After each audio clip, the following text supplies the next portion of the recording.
warahmatullahi wabarakatuh. Alhamdulillahirabbil alamin. Alhamdulillahilladzi arsala rasulahu bil huda wa dinil haqq liyudhhirahu 'ala dini kullih wa kafaa billahi shahida. Asyhadu an la ilaha illallah wa asyhadu anna Muhammadan 'abduhu wa rasuluh. Allahumma shalli 'ala sayyidina Muhammad wa 'ala ali sayyidina Muhammad.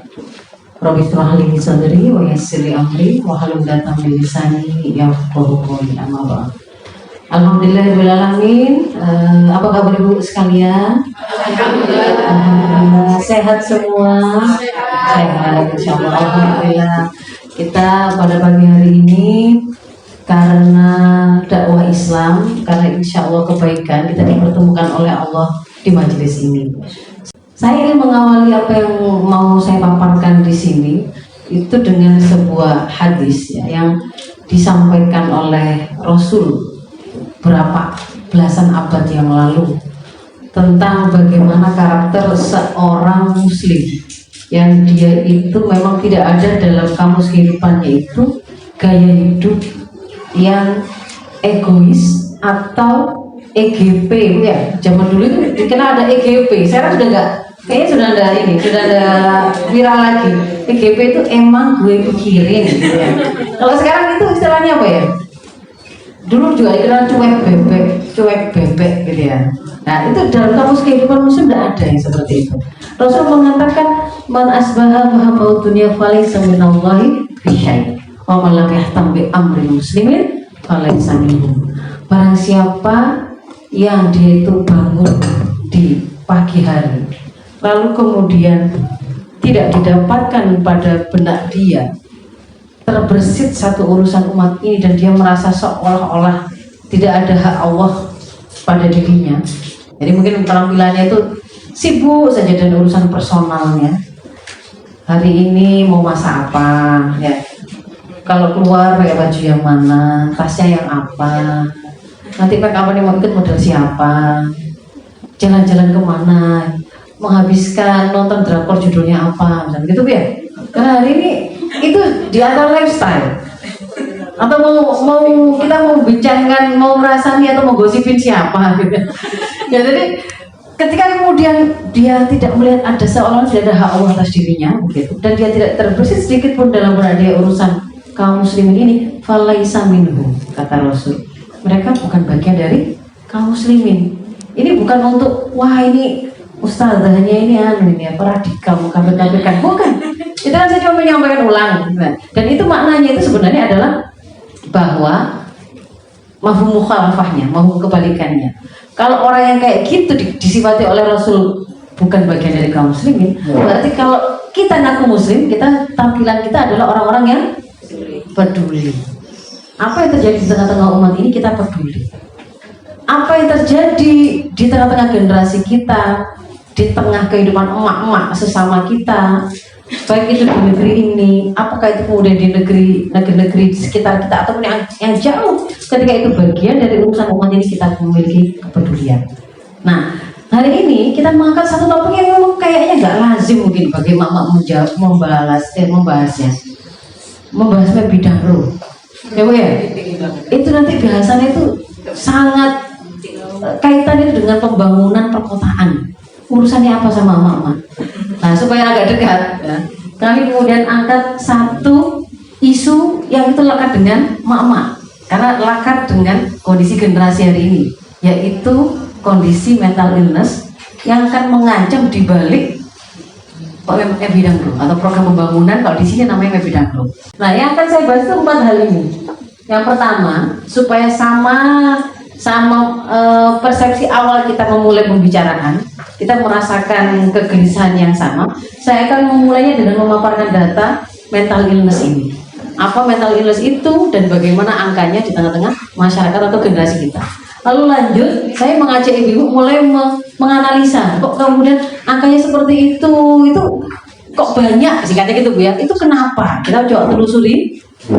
Di nomor 2 ini kita sudah mulai memasukkan sudut pandang Islam, tidak lagi semata-mata bicara data atau fakta. Lalu yang ketiga, saya mau tarik urusannya dengan bidang atau pembangunan itu seperti apa, benang merahnya di mana. Yang terakhir kita tutup dengan apa yang kemudian harus kita lakukan. Nah kalau kemudian cuma bahas masalah nggak bahas solusi, pulang ibu-ibu dikasih PR masalah. Padahal di rumah ada masalah nggak? Banyak. Saya nggak banyak. Yang keras tadi banyak ya. Ya, jadi ini ya Bu ya, ini saya akan bahas ada 4 hal ini. Yang pertama saya awali dengan mental illness dalam data. Apa yang kemudian dimaksud dengan mental illness itu? Sebelum bicara illness-nya, saya bicara sehatnya. Illness itu kan sakitnya, kondisi sakitnya. Nah, kalau pakai definisi yang ada di Undang-Undang Nomor 18 Tahun 2014 tentang kesehatan jiwa, ini dimaksud dengan sehat jiwa itu gimana sih? Kondisi di mana seseorang itu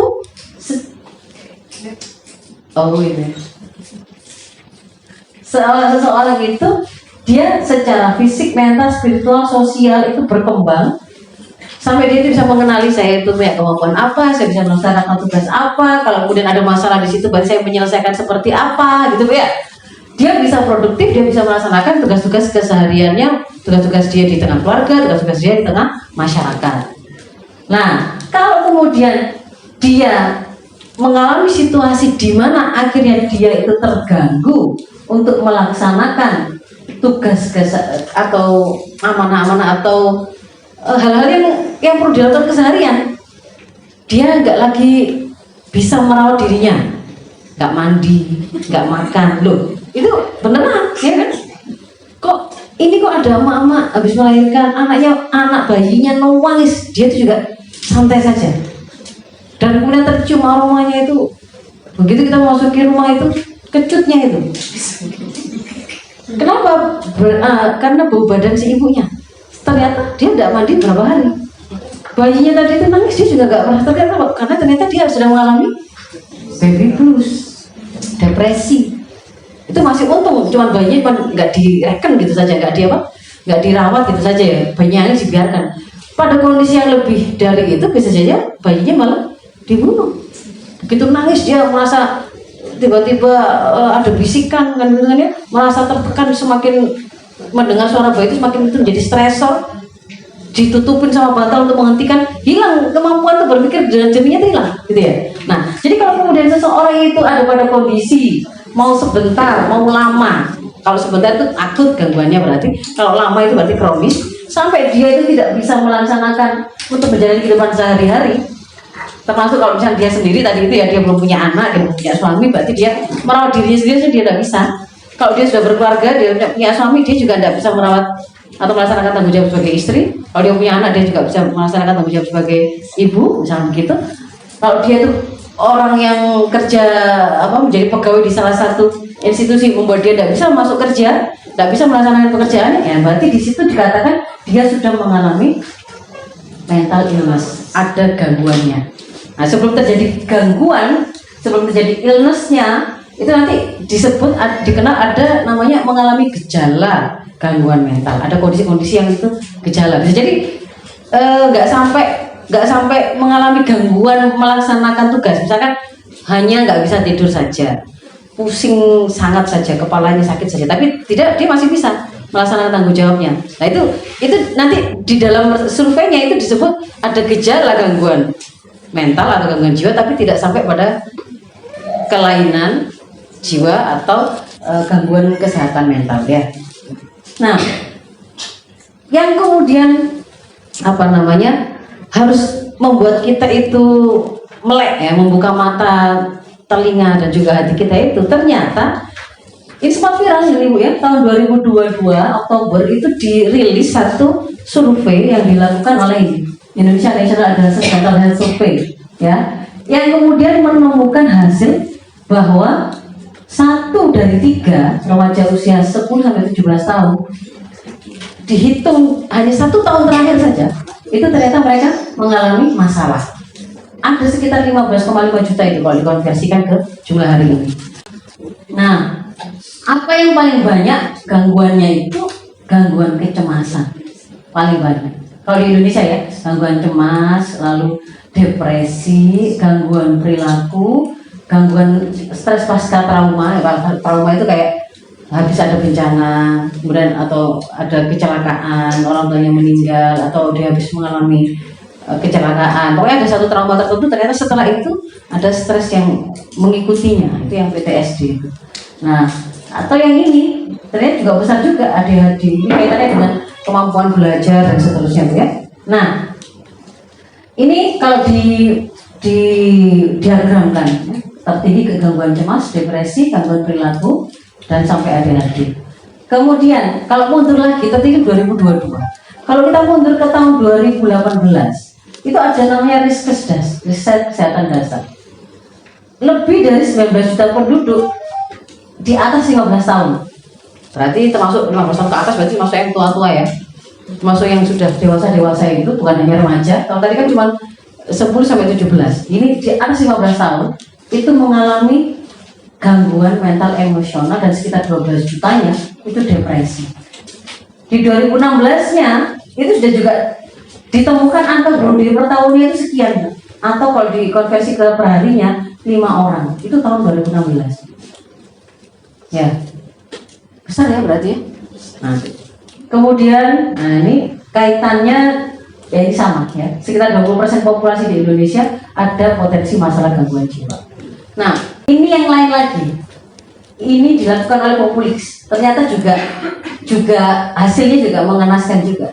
Surveinya pada 1.000 laki-laki perempuan usianya sekian 18 sampai 54, dia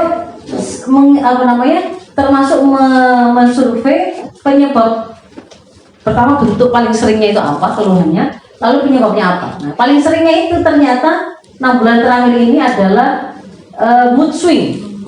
Mood swing itu ternyata juga jadi gejala gangguan mental ya. Hari ini gembira, sekarang gembira, pulang 2 jam lagi marah-marah, malam hari nangis-nangis. Mood swing, mood yang berayun-ayun, gonta-ganti, kan gitu ya. Jadi gonta-ganti itu, padahal mama itu sedikit-sedikit alasannya, kenapa kok nggak mau makan ini, ngomongin itu, lagi mood swing. Berarti hati-hati ya, masuk di sini berarti 57%.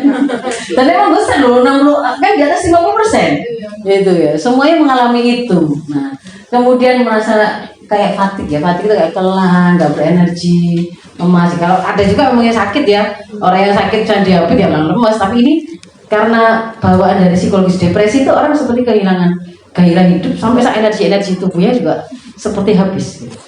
Nah, tadi itu adalah gejalanya. Lalu pemicunya apa? Kalau ditelusuri ternyata paling besar itu financial problem, masalah keuangan. Lalu yang berikutnya, ini Indonesia loh ya, kesendirian ini tidak harus maknanya jomblo, enggak.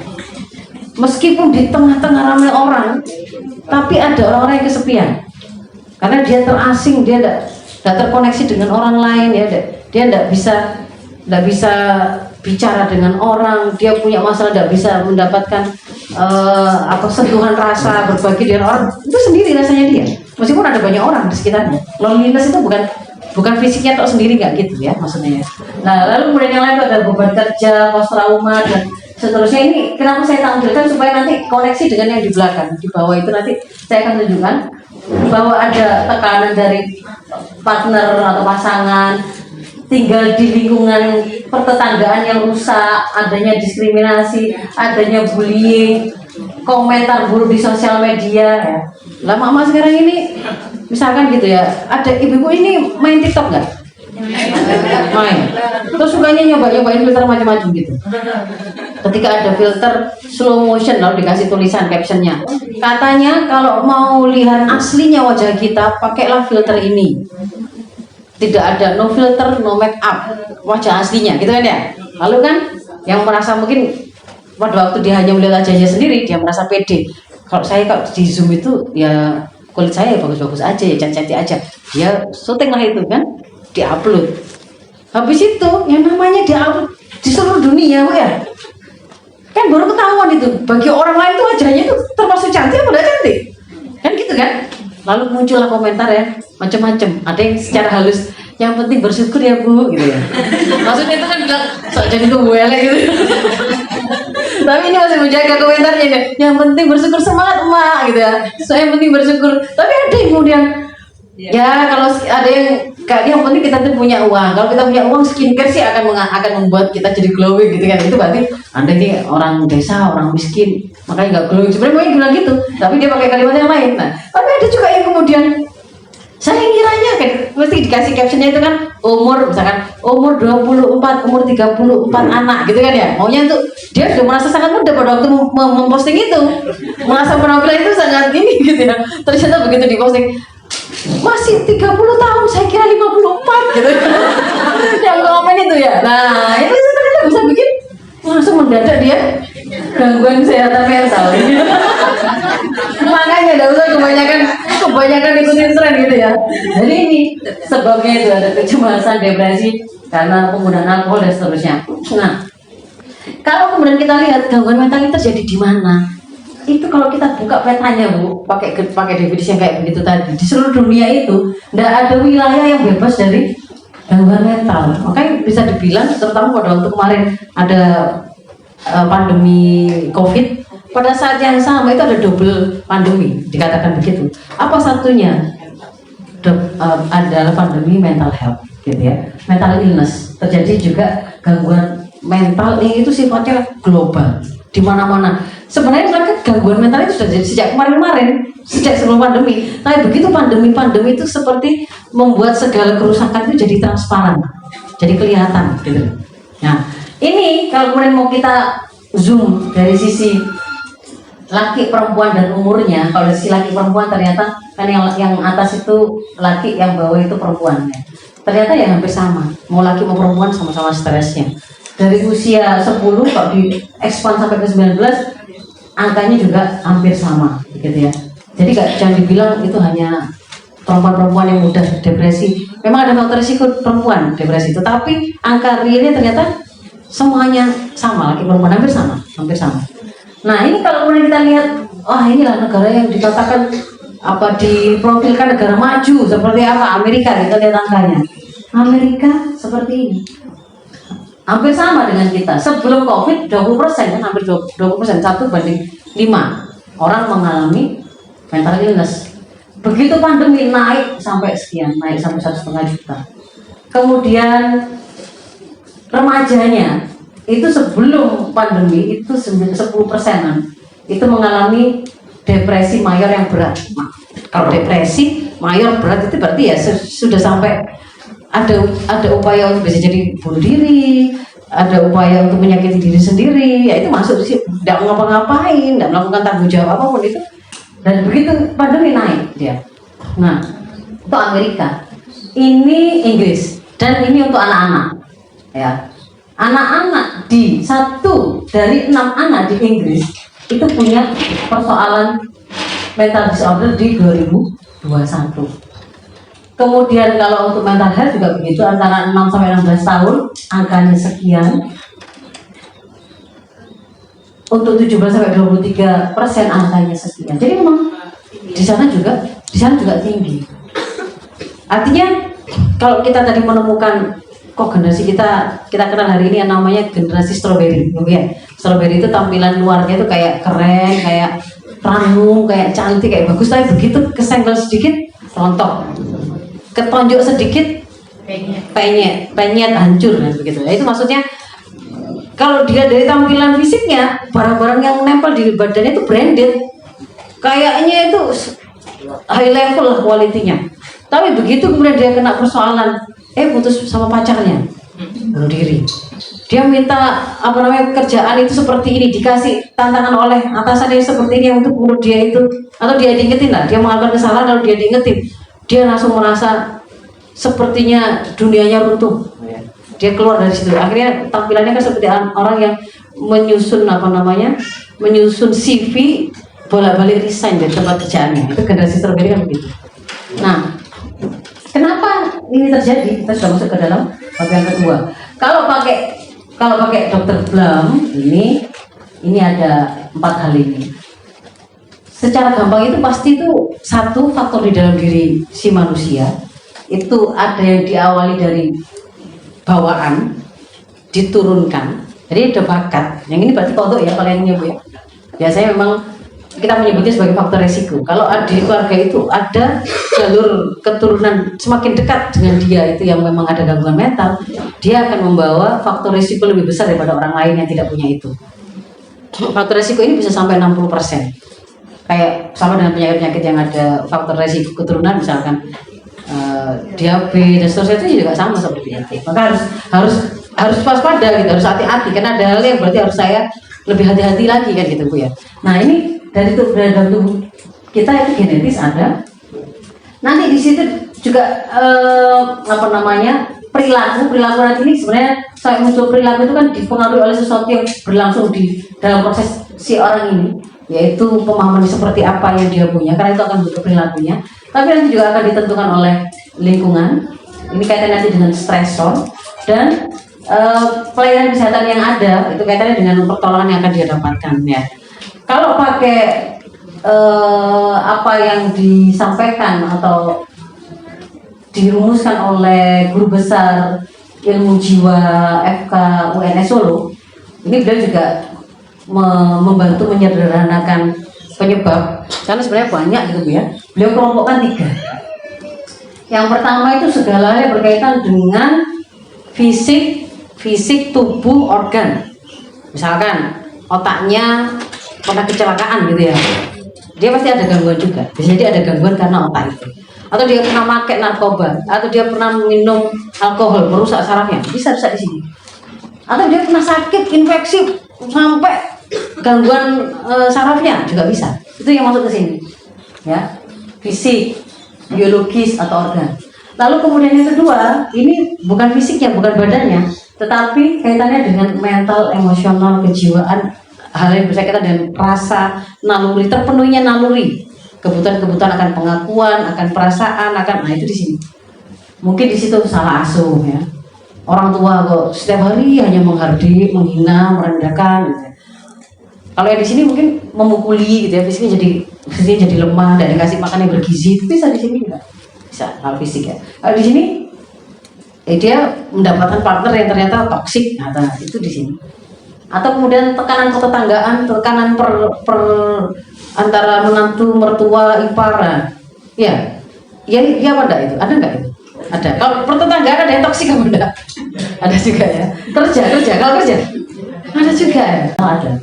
Lalu yang ketiga ini gangguan sosial atau lingkungannya. Nah, ini yang nanti kemudian korelasinya dengan stresor ya, macam-macam nanti. Nah itu saya mau mencontohkan istri yang menghasut suaminya untuk ya korupsi gitu loh ya. Saya nggak ngerti inspirasinya gimana itu ya. Cara istri menghasut suaminya yang buruk itu kan, saya kan istri solihah. Kita kan istri solihah, jadi kita nggak bisa nirukan.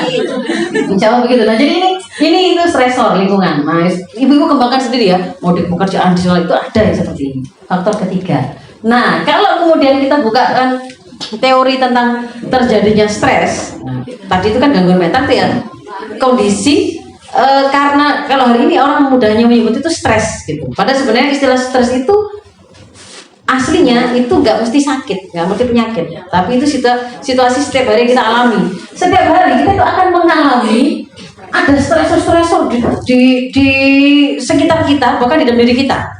Stresor itu bisa berupa suhu, ya kan?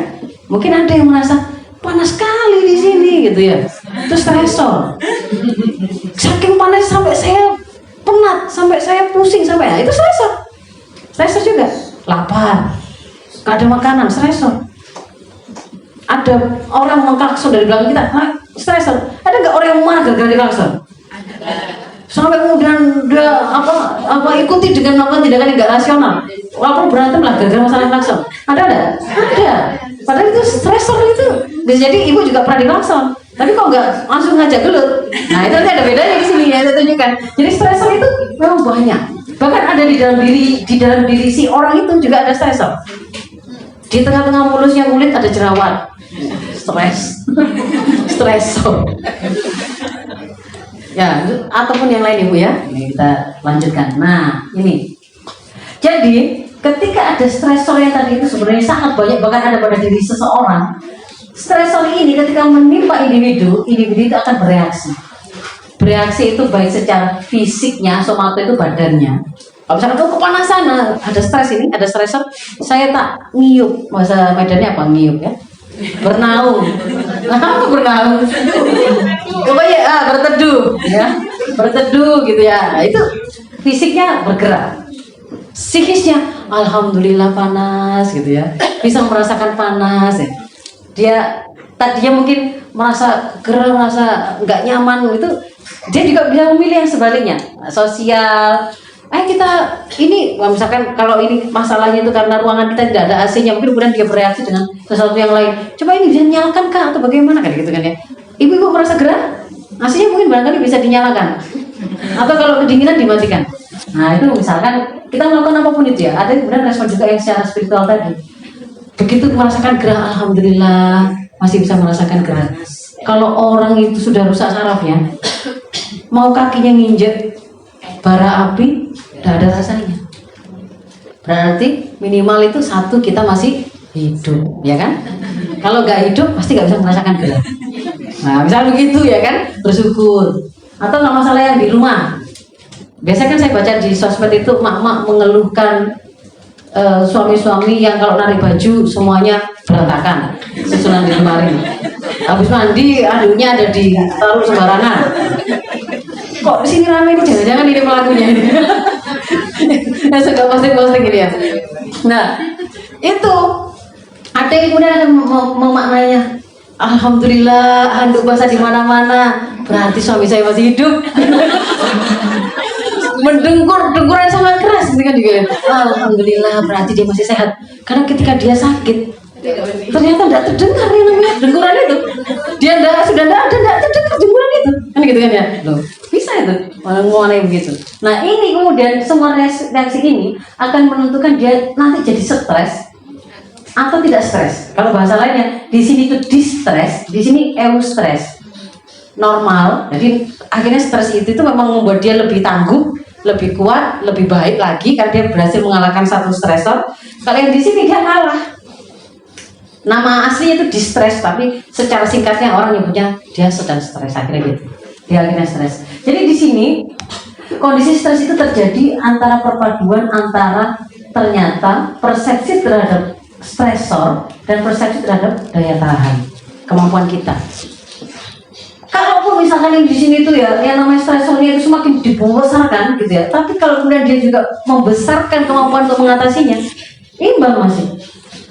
Tapi kalau kemudian dia melihat stresornya itu jauh lebih besar daripada kemampuan yang dihadapi, nah disitulah mengantarkan pada kondisi tidak sehat atau stres itu. Nah sebenarnya persepsi tentang tekanan, tentang stresor itu sifatnya sangat subjektif. Karena fakta si stresor itu sendiri itu ada objektifnya. Misalkan bencana, kecelakaan, kebakaran rumah, kemalingan, itu fakta objektif. Tetapi bagaimana kemudian perasaan yang dia punya, respon dia terhadap situasi itu sangat subjektif. Saya kemalingan 4 kali, ini asli ini ya. Bukan karena sangat kaya, enggak. Karena yang dicuri itu bahkan gula gitu ya, gulaku. Maksudnya gini, fakta kemalingan itu objektif ya. Dan saya kemalingan 4 kali itu juga nggak sampai membuat merasa kapok tinggal di rumah itu. Kayaknya memang pikirannya ya rumahnya itu gitu ya.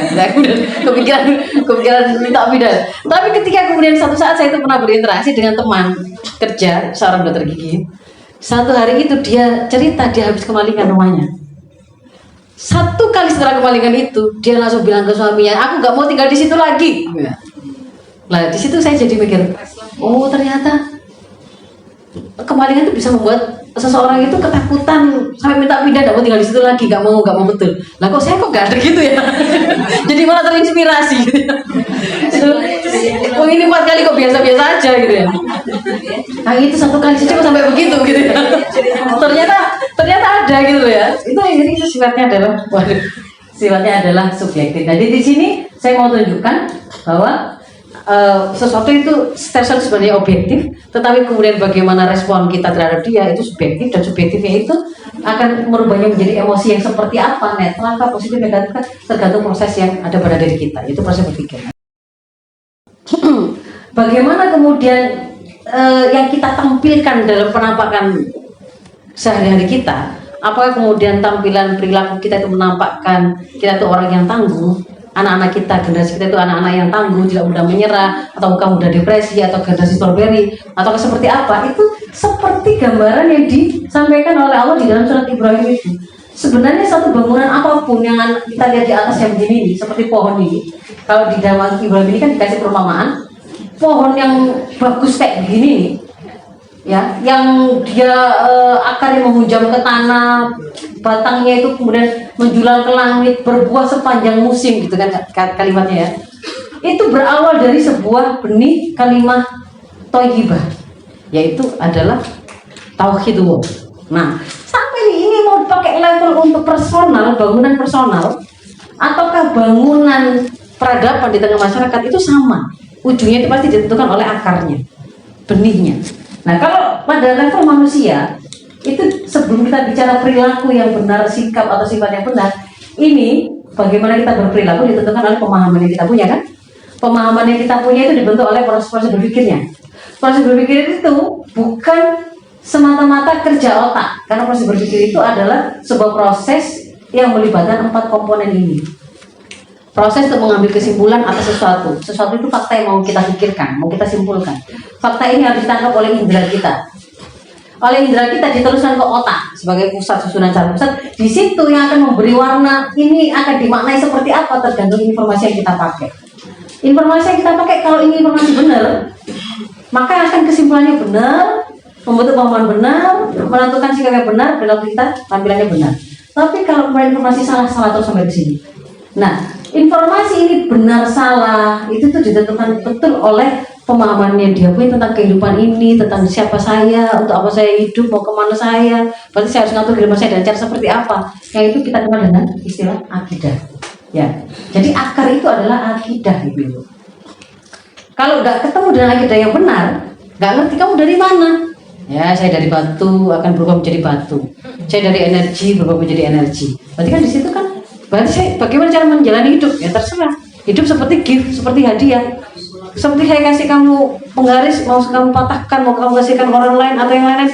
Itu kan begitu. Karena mereka memahami itu tidak, hidup ini tidak ada kaitannya dengan akidahnya, kan gitu kan ya. Tapi kalau kemudian benar, yaitu akidah Islam, kita ini hidup ini diciptakan oleh Allah. Wa ma khalaqtul jinna wal insa illa liya'budun. Dengan misi penciptaan mengabdi kepadanya. Mengabdi kepadanya itu dengan cara menjalankan seluruh kehidupan ini sesuai dengan aturannya, kan itu kan ya. Maka ketika ini seperti ini yang dimiliki oleh seseorang Muslim, menentukan dia memilih bagaimana menjalani kehidupan di dunia, akan membentuk pemikirannya. Tadi yang saya terangkan tadi, proses berpikir itu, berpikirnya itu seperti apa, pemahamannya seperti apa, akan mempengaruhi sikap atau nafsunya. Kalau dia itu sudah memiliki pemahaman bahwasannya zina itu haram, padahal dia punya keinginan untuk melakukan pembunuhan seksual, kebutuhan seksual. Ketika diikat nafsunya itu dengan pemahaman zina itu haram, menikah itu halal, maka kemudian dia memilih untuk menikah, maka di situ terjadi pola pikir yang Islami dan pola sikap yang Islami. Terbentuklah di sini namanya pohon kepribadian Islam.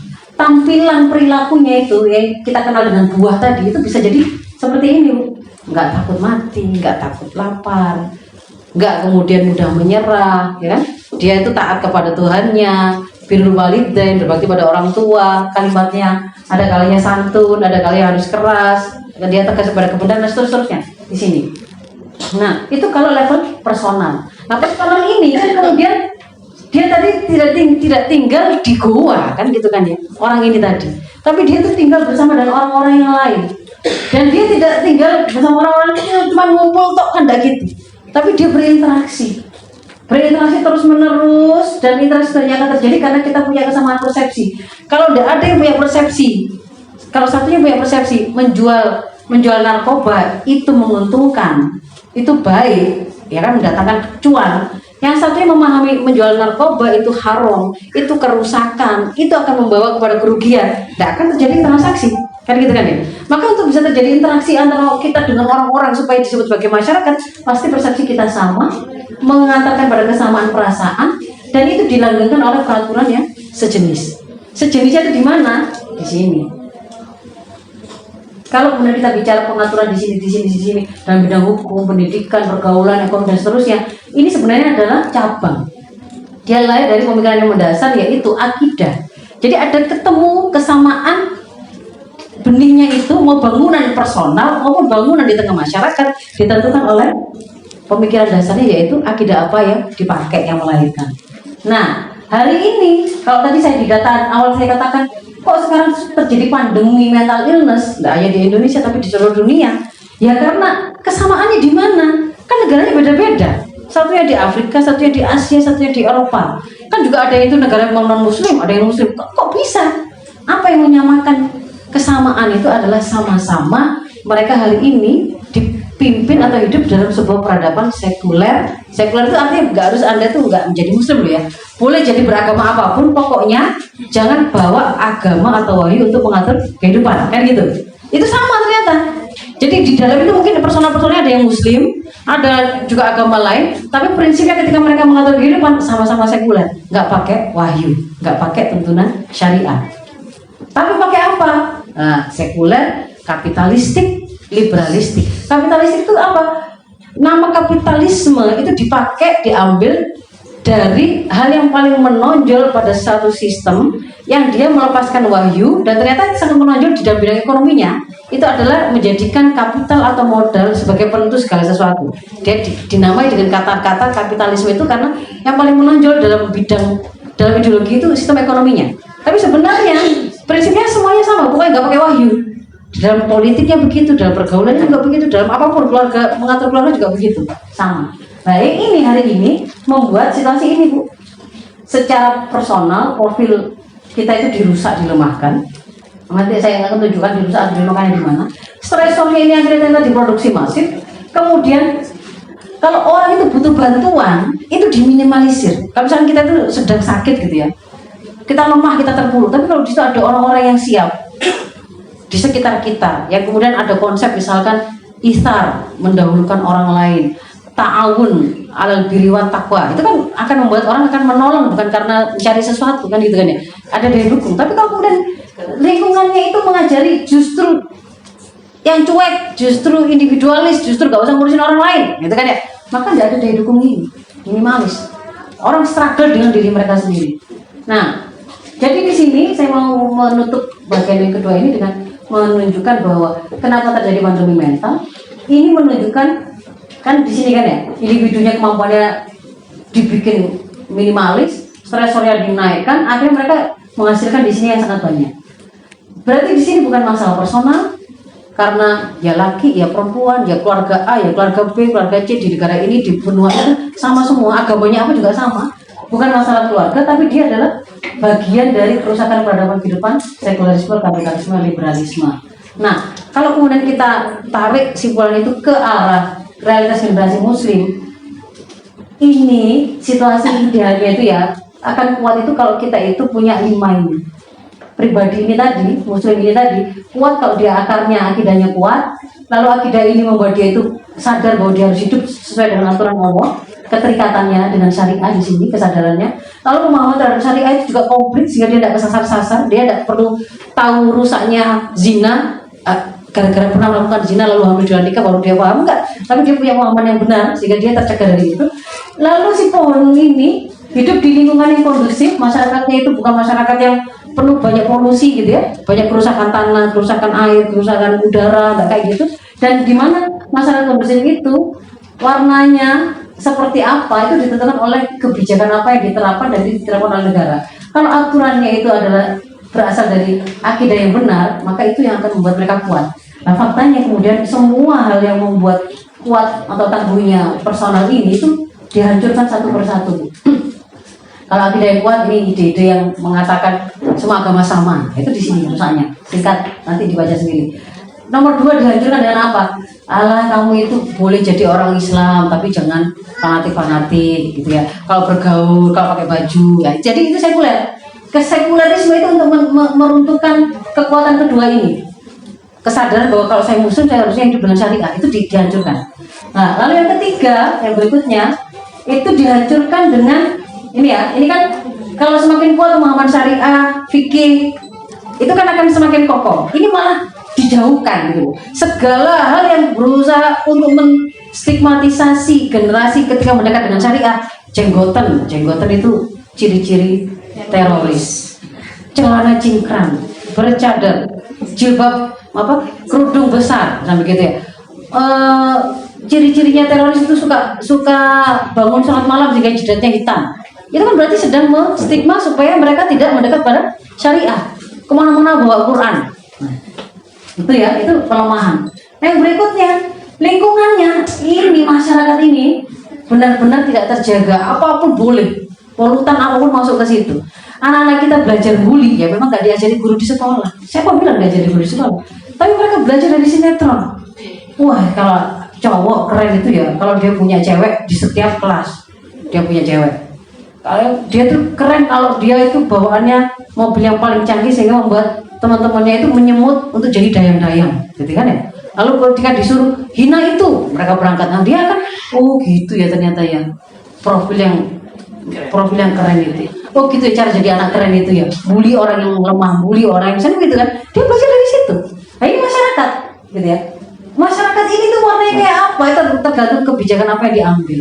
Nah kalau negaranya sendiri bukan negara yang menerapkan syariah, justru negara yang sebenarnya baik penerap syariah atau justru distigmatisasi, maka sebenarnya itu sudah melakukan pelemahan. Ini kalau konsepnya kita bicara pada penerapan generasi Islam. Sebentar lagi ya. Lalu berikutnya ini singkat saja baca nanti bahwa pelemahan itu juga terjadi dengan cara pemandulan setiap komponen pelaku pendidikan masyarakat, pendidikan generasi. Kan pelaku pendidikan generasi itu kan mulai dari rumah. Lalu nanti dia mengenal sistem pendidikan formal, lalu masyarakat itu skala besarnya dan negara sebagai penerap sistem kebijakan termasuk sistem pendidikan, media dan seterusnya. Ini semua itu dilemahkan dan dibikin nggak harmonis gitu ya. Saya ngajari anak saya soleh ketika keluar ternyata dia dipapar dengan iklan-iklan, cara bergaul, perilaku pejabat yang itu ternyata suka nonton film porno. Dia mengatakan itu lumrah, dia lihat di TV, dia lihat di baliho iklan semuanya membuka pornografi, porno aksi misalnya gitu. Jadi nggak sinergis ya. Nah bagaimana mereka melakukan itu? Nah ini kaitannya dengan yang ketiga. Ada benang merahnya ternyata itu dengan pembangunan yang hari ini digencarkan. Terutama kemudian saya spesifik hari ini karena nggak mungkin kita bahas semuanya. Satu saja pembangunan perkotaan, karena kita di Medan, kita bicara perkotaan supaya nggak bingung ala kapitalis. Karena yang dimaksudkan yang udah kita bahas yang membawa kerusakan di sini tadi itu bukan pembangunan yang kalau dibangun atas ideologi Islam enggak, tapi atas ideologi sekuler kapitalisme hari ini, gitu loh. Nah ketika kemudian dibangun atas itu, berarti kan kita kalau mau nyari contoh negara yang dia itu dikatakan paling maju melakukan pembangunan ala sekuler kapitalisme mana? Ya negara-negara pengusung kapitalisme kan? Contohnya apa? Amerika, negara-negara Eropa, Barat kan gitu kan ya. Di situ kita akan menemukan mereka sendiri itu sudah setelah sekian lama merasa menjadi negara yang maju gitu Bu ya. Ternyata kemudian mereka harus ketemu dan fakta pembangunan yang mereka lakukan itu sebenarnya adalah pembangunan yang sifatnya itu juga membawa kerusakan. Harusnya ini dulu. Tapi saya dudukan dulu di sini. Ternyata mantra pembangunan itu sendiri itu sudah dikaji oleh mereka. Fakta itu sudah cukup terbuka, telanjang bahwa sebenarnya kata-kata pembangunan dan mantra-mantra yang menggunakan istilah-istilah pembangunan itu tidak lain adalah sebenarnya proses kolonialisme. Itu penjajahan tapi pakai bahasa pembangunan. Makanya Pak Guna di situ lakukanlah pembangunan infrastruktur. Yang seperti apa caranya? Nanti siapa investornya? Oh, bukalah iklan investasi. Bagaimana Anda mendatangkan investasi itu? Anda harus masuk dalam pasar bebas. Anda harus merubah undang-undang yang Anda punya tentang penanaman modal asing. Siapa yang boleh bermain di bidang apa saja? Masuklah dia di situ, di dalam pendidikan tingginya, di dalam pendidikan dasar menengahnya, dalam penanaman modal asing untuk pembangunan infrastrukturnya kan begitu kan ya. Itu kan sebenarnya mantra-mantra yang dipakai untuk mewakili bahasa-bahasa pembangunan, tapi sebenarnya di situ disusupkan agenda penjajahan. Karena di situ nanti si penjajah itu punya modal, Anda mau membangun kan butuh modal, saya masuk sebagai investor. Begitu saya kasih utangan, kita bikin kan dia tidak bisa memenuhi kemampuan untuk membayar hutangnya, apa yang akan terjadi? Nanti akan terjadi sebuah proses apa? Tergadaikan, nah, misalkan itu bandaranya, itu jalan tolnya, itu kan begitu Bu ya. Akhirnya menjadi milik mereka sang investor. Nah itu kalau singkatnya Bu ya contohnya. Jadi sebenarnya kata pembangunan itu sendiri nggak bisa kita selesaikan tuntas hari ini. Pembangunan itu sendiri memang merupakan wajah lain yang dipoles dari neokolonialisme atau penjajahan. Dan ketika kemudian pembangunan itu dilakukan, kalau ala kapitalisme ternyata faktanya mereka menyebutnya dengan istilah ini, sindrom budaya Chicago. Artinya apa? Di kota-kota besar di Amerika dan negara-negara barat lain, ketika di situ itu dilakukan pembangunan yang masif, dikatakan memang tercapai kemajuan ekonomi, tapi pada saat yang sama lain-lainnya itu rusak, lain-lainnya itu banyak.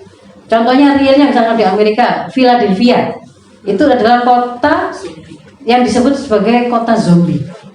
Zombie itu kan kayak mayat yang berjalan gitu pelan-pelan gitu ya, yang menunduk, membungkuk gitu kan ya. Itu bukan film. Kalau ibu nanti misalnya googling kota zombie Philadelphia akan ketemu di jalan-jalan itu orang bisa membungkuk-bungkuk semua gini dan gerakannya pelan semua, ada yang berkelimpangan seperti zombie. Kenapa? Karena satu kota itu semuanya itu adalah pecandu narkoba atau miras. Itu ya, jadi itu contohnya misalkan. Nah, maka kalau kemudian kita cermati ketika ada pembangunan kota kapitalisme, di sini akan dibangun tuh kota itu dibangun dengan semuanya itu bergaya memandang bahwa kemajuan itu sifatnya materi kan. Dibangunlah gedung-gedung bertingkat, salah ekonomi, perbelanjaan, mal-mal dan seterusnya, lalu ditawarkan. Semakin Anda sering healing dengan datang mencoba semacam berbagai macam kuliner, semakin keren. Anda semakin punya bahan flexing untuk jadi status di Instagram. Maka diperkenalkan istilah makanan yang instagramable, gitu ya, jajanan yang instagramable. Akhirnya orang berburu untuk kemudian mau kemana sebelum makan, bukan berdoa, foto, posting. Kenapa? Di situ di dalam foto itu ada kemuliaan saya, kan gitu ya, kan kayak gitu loh maunya kan ya. Lalu foto juga yang nggak punya, nah, dia ngedit video, ngedit foto, sampai bahkan dia bisa ngedit berdiri di depan, berfoto di depan jet pribadi. Kan bisa hari ini kalau mau foto bersama Presiden Amerika juga bisa. Kalau mau flexing tapi kan ketahuan, jangan teman-teman lah. Istilahnya itu kan gitu kan. Mau pakai filter sih silakan kata mama itu. Mau pakai filter sih silakan tapi jangan keterlaluan. Kita kan tetanggaan. Tahu maksudnya? Lah kalau di waktu live di TikTok itu kayak gitu, padahal kita kan tetanggaan. Setiap hari kita keluar itu tahu gitu. Ya jadi begitu kemudian perusahaan itu dibangun di perkotaan, orang kan kemudian dibikin untuk memiliki persepsi kalau mau sejahtera ke sana lah, kerjalah ke sana, semua masuk, akhirnya datang semua ke kota. Mulai terjadi persoalan masalah apa Bu? Tempat tinggal, lahan, ya kan? Padat penduduknya. Akhirnya ada orang-orang yang nggak punya lahan, tapi di situ sudah mulai ada upaya untuk menjual gaya hidup kan? Nah, siapa yang punya kemampuan untuk kemudian saya membeli lahan ini, saya akan bangun perumahan-perumahan, lalu saya kasih jualannya itu saya menjual view sunrise sunset. Jadi matahari bahkan dijual oleh dia. Kapan dia terbit, kalau dia terbenam saya jual. Kalau kamu pengen beli pemandangan melek langsung lihat matahari terbenam, matahari terbit, beli ke saya, gitu kan ya? Oh kalau saya itu pantai. Oh ya, ini seperti itu. Akhirnya terjadi apa ya Ibu? Siapa yang sanggup beli itu? Orang-orang yang punya modal, kapital. Ya nggak punya, semakin minggir, ya kan? Kalau perlu nggak dikasih tahan lah, nggak dikasih tempat lah mereka, terserah. Mau tinggal di got silakan. Berarti kayak gitu. Karena nggak dianggap, ya kan? Itu seperti itu. Nah itu yang mulai disebut sebagai gentrifikasi itu. Lahan-lahan itu mulai dicaplok oleh para oligark. Ya, yang bisa di situ, ya orang-orang kaya. Lalu dia kan namanya cuan materi, maka kemudian itu kan dijadikan sebagai capaian tertinggi. Kalau itu capaian tertinggi, orang akan dibikin kan, dia pernah ada puasnya enggak? Gak ada. Kalau dia dikompori dengan satu kenikmatan fisik, dapat punya emas satu gunung pun gitu ya, ada satu yang tercecer. Seandainya yang satu koin tidak tercecer, itu satu gunung per satu koin, gitu kan ya? Meskipun dia itu punya 1 miliar, hanya kurang 1.000 rupiah. Seandainya 1.000 rupiah yang tidak hilang, jadi 1 miliar. Jadi yang nggak akan pernah bisa melihat rasa syukur, tidak ada ceritanya seperti itu. Jadi dia dibikin untuk menjadi orang yang selalu ngejar materi, akhirnya itu persaingan tinggi, kan gitu ya. Sikut-sikutan, jadi stres apa enggak tadi? Jadi stres kan? Jadi lingkungan stres tersendiri. Gaya hidup konsumtif karena itu juga bagian dari upaya untuk menjaga muruah tadi dalam tanda kutip pemuliaan posisi dia di tengah masyarakat. Masa kok tasnya kok gak ada mereknya, gak usah dilihatin tas masing-masing, gak apa-apa. Itu ketika mereka memiliki berhasil meraih itu Bu ya, karena itu dianggap sebagai capaian tertinggi. Kira-kira rela nggak itu disimpan saja di rumahnya? Nggak bisa, harus ditunjukkan. Kalau perlu waktu di seminar gini, tasnya itu gini-gini kan. Kalau itu saya anggap capaian tertinggi saya akan ditunjukkan. Kalau yang menganggap bahwa kemuliaan itu ada pada emas-emas yang dia pakai, sedikit-sedikit begini. Jadi ya akhirnya apa? Orang-orang yang tersisi itu nyari peruntungan dengan berzina, narkoba, menjadi PSK. Nah, itu dark spot, muncul dark spot di mana-mana. Ada tempat-tempat PSK berzina, ada tempat berjudian, ada macam-macam. Ini dark spot. Ya. Dan ada kesemrawutan ya Bu ya. Banyak orang, banyak makan, banyak sampah. Banyak orang, banyak mobil, banyak motor lalu lintas. Macet. Bising ada enggak di situ? Stres apa enggak? Nah, ini ya, itu tadi saya terangkan. Lalu, nah ini juga akhirnya apa Bu? Sebenarnya kita tuh dibikin seolah-olah kita hidup dalam persaingan yang sangat ketat, tapi sebenarnya hanya untuk ini loh, memenuhi level hidup yang paling rendah sebenarnya. Nah kalau hidup kita itu loh hanya sewibu untuk ngurusi makan, minum, tidur, BAK, BAP, nge-seks seperti hewan. Meskipun loh makannya itu sarapan saya di Perancis, makan siang saya di Brunei, lalu di Dubai. Masa seruat itu hidupmu hanya untuk makan? Kan gitu kan ibaratnya kayak gitu kan ya. Aduh, ayam saja ya seruat itu kalau hanya untuk makan. Sampai kamu dari Perancis tambah ke Dubai. Sehebat-hebatnya cara kamu makan itu hanya untuk mengisi perutmu, lalu keluar sebagai kotoran. Itu level kehidupan paling rendah. Gitu loh. Jadi orang nggak akan bisa naik ke level yang lebih tinggi itu berpikir apa yang harus saya wujudkan, kontribusi apa untuk masyarakat saya, kebaikan apa yang kemudian perlu saya share. Kalau dia masih di sini hidupnya sibuk makan, minum, BAK, BAB, tidur, seks, persis ayam. Nah kalau kita dengan di sini bidang ruh itu secara umum bangunan kayak gitu Bu. Sekarang ditarik ke sini, itu dibawa ke sini gitu loh Bu. Apa yang terjadi? Ya sebenarnya sama saja. Kan materialistik, akhirnya apa? Kita lihat secara nyata pun misalkan dibangun konektivitas yang bagus ya kan, bandara-bandara, infrastruktur, dermaga, kan semuanya dibangun semua, jalan terus-terusnya. Pada saat yang sama ketika mindset yang membangun ini, yang memiliki, yang mengatur urusan umat ini itu adalah sekuler kapitalis yang gak mengenal halal haram, pada saat yang sama ada orang-orang jahat yang juga mau nyari cuan yang bisa memanfaatkan itu tadi kan. Wah sekarang ternyata kalau kita bicaranya, kalau saya mau ngaji, saya mau dakwah dari Surabaya ke Medan, sangat mudah ternyata. Bisa pakai pesawat, bisa pakai tol, bisa pakai nah begitu Bu ya. Tapi pada saat yang sama orang-orang yang jualan narkoba itu juga gitu. Wah saya lebih enak sekarang, gak usah susah-susah, bisa pakai pesawat, jalur darat, jalur laut, sama. Kalau dulu PSK itu harus menawarkan diri di pinggir-pinggir jalan, berdebu dan seterusnya.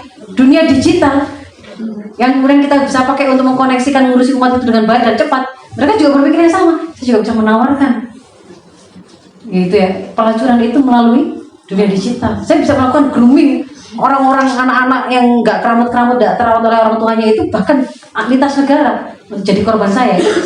Nah jadi sebenarnya ditentukan oleh apa Bu? Mindset apa yang memimpin peradaban ini gitu ya. Nah di Medan itu selain dibangun infrastruktur yang kayak tadi itu yang bisa dimanfaatkan juga oleh orang-orang jahat yang punya mindset yang nggak bagus, harusnya juga sama. Bikinlah pusat-pusat kuliner, bikinlah rekreasi, center-center rekreasi, ya gitu kan gue. Di rekreasi itu nanti kemudian apa yang dibutuhkan? Oh supaya banyak yang datang ke situ diperlukan fasilitas apa di situ, arusnya itu ke arah sana ngomongnya itu. Yang terjadi akhirnya apa? Ini ya kita lihat, kalau di Sumatera Utara itu mental illness-nya terbesar itu karena narkoba. Ini datanya. Lalu yang berikutnya ini beberapa hal-hal yang ibu bisa lihat. Kita ternyata juga menemukan masalah yang dan muncul di sini sama seperti di dunia internasional. Adanya pamer-pamer. Orang-orang Sumut ada yang pamer atau flexing apa enggak?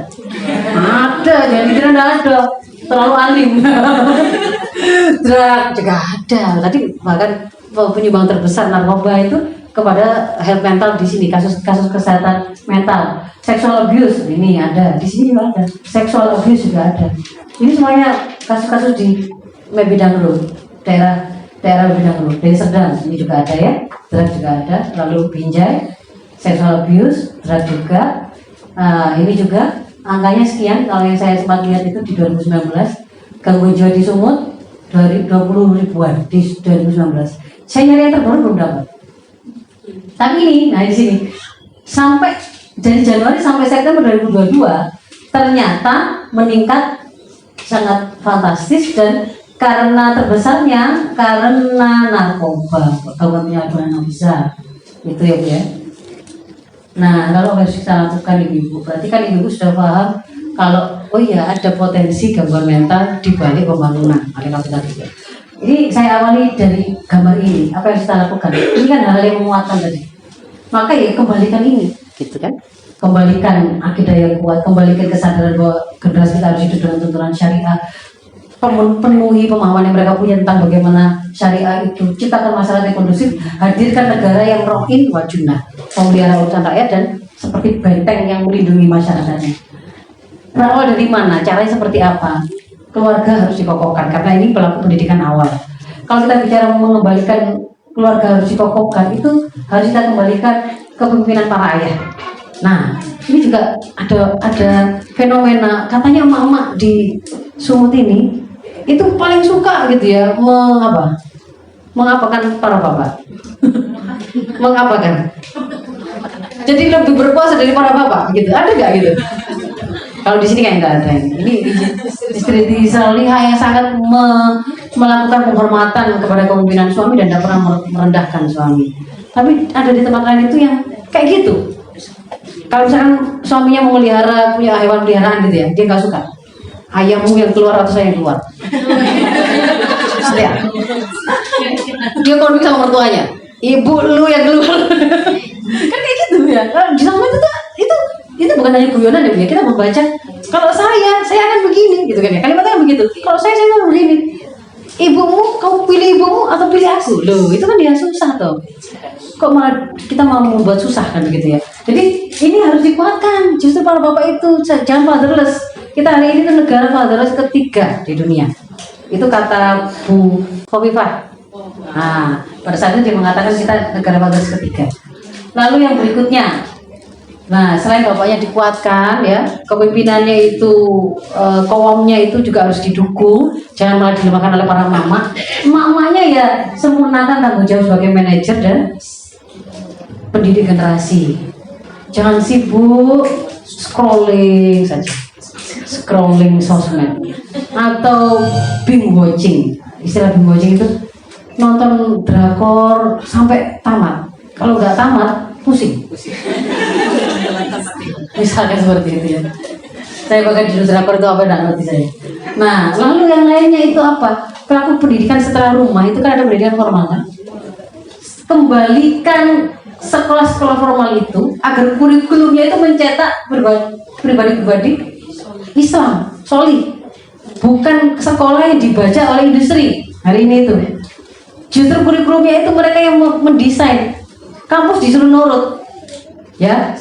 Kalau dia makan ke tempat saya, sudah bisa dihitung sebagai 1 semester loh ya. Ya nurut ya, gitu kan ya. Oh ya kampus ikut. Kalau sudah makan ke situ berarti sudah 1 semester itu. Meskipun dia tidak terlalu menguasai kompetensinya, nggak usah menguasai kompetensi, sudah terhitung magang di tempat saya, itu 1 semester dia sudah lakukan. Tanda tangan. Itu kalau kampus. Kalau yang kemudian dunia pendidikan dasar dan menengah, ibu pernah dengar nggak ini istilah? Saya lihat juga di sosmed itu. Jadi ada kayak semacam pelepasan siswa SD lulus gitu Bu ya, wisuda gitu ya. Belakangnya itu dulu kan nggak ada sih wisuda, SD itu nggak ada ya, TK nggak ada wisuda, pelepasan lah dulu itu. Sekarang wisuda, dia di wisuda itu belakangnya begini, mewujudkan generasi-generasi berprofil Pancasila rahmatan lil alamin. Nah, ibu-ibu mendengar kata-kata rahmatan lil alamin itu istilahnya siapa? Islam. Wa ma arsalnaka illa rahmatan lil alamin. Punyanya Islam. Yang dikatakan di situ tidak aku utus engkau Muhammad kecuali sebagai rahmatan bagi seluruh alam. Itu Muhammad, Rasulullah Muhammad, beliau manusia plus risalah. Jadi rahmatan lil alamin itu dilekatkan oleh Allah pada risalah Islam. Nah kok sekarang itu tuh dibaca, tiba-tiba Islamnya diganti Pancasila. Pancasila rahmatan lil alamin. Rahmat untuk Amerika, rahmat untuk kan itu maunya begitu kan? Maunya kan seperti itu dunia. Loh, itu juga bahaya loh. Itu kita sadari kita sedang dipotong. Generasi kita itu pemahamannya tentang koneksinya dengan syariat itu dipotong. Oh, rahmatan lil alamin itu punyanya Islam. Itu melekat kepada syariah. Haitsu mayakunu syar'u takunu maslahah. Diterapkan dimanapun, kalau syariat itu diterapkan pasti maslahah, pasti baik. Gitu loh. Nah sekarang itu diganti. Itu dibaca, nggak sadar kita itu. Itu pendidikan dasar menengah ya. Jadi kembalikan kepada pengaturan Islam. Yang terakhir ini Bu, wujudkan penerapan Islam kafah karena ini yang akan menyempurnakan semua ikhtiar penyelamatan generasi yang kita lakukan. Ini PR kita harus percepat keruntuhan kapitalisme, kita harus percepat tegaknya syariah kafah. Dan itu membutuhkan usaha dari kita sendiri. Gak mungkin kalau bukan kita yang melakukan, siapa lagi? Seberapa usaha yang kita lakukan, kadarnya itu harus kita penuhi sesuai dengan yang diminta. Pelajaran dari Muhammad Al-Fatih sebelum beliau itu sebenarnya ada banyak khalifah yang berusaha untuk menaklukkan Konstantinopel, tapi masih belum mencapai pada kadar yang diminta. Begitu kadar itu dipenuhi oleh Al-Fatih, ya disitulah pertolongan Allah itu akan datang.